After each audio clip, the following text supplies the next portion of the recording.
এইকেইদিন বহুত গৰম পৰিছে, সেয়েহে ভাবিলোঁ দৈ থকা মোৰ প্ৰিয় আইটেম এটাকে বনাওঁ। দহি বৰাৰ বৰাটো বনাবৰ কাৰণে একাপ ধোৱা মাটি দাইল, যিটোক উৰদ দাল বুলি কোৱা হয়, আৰু আধা কাপ মগু দাইল এনেকৈ দি পানীত 5-6 ঘণ্টাৰ কাৰণে তিয়াই ৰাখিলোঁ। আনফালে তেতেলী ল'লোঁ, তেতেলী চাটনিটোৰ কাৰণে।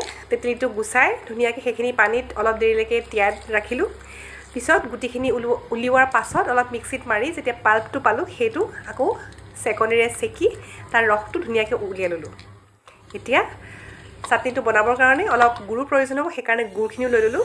এয়া অলপ ৰিফাইন তেলত অলপ গোটা জিৰা দিলোঁ আৰু সেই তেতেলীৰ ৰসখিনি ইয়াতে মিহলাই অলপ দেৰি উতলিবলৈ দিলোঁ।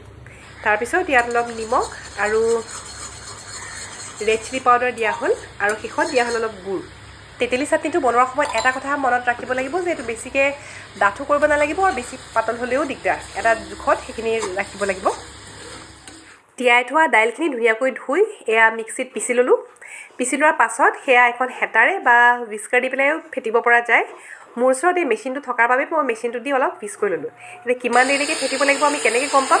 যেতিয়াই ইয়াৰ পৰা এচামুচ আমি পানীত দিম, পানী দিয়াৰ লগে লগে যদি উপঙি যায়, আমি গম পাম যে আমাৰ কাম হৈ গৈছে আৰু ফেটাৰ প্ৰয়োজন নাই। এতিয়া ৰিফাইন তেলত ল' ফ্লেমত এই বৰাকেইটা ভাজি ল'লোঁ।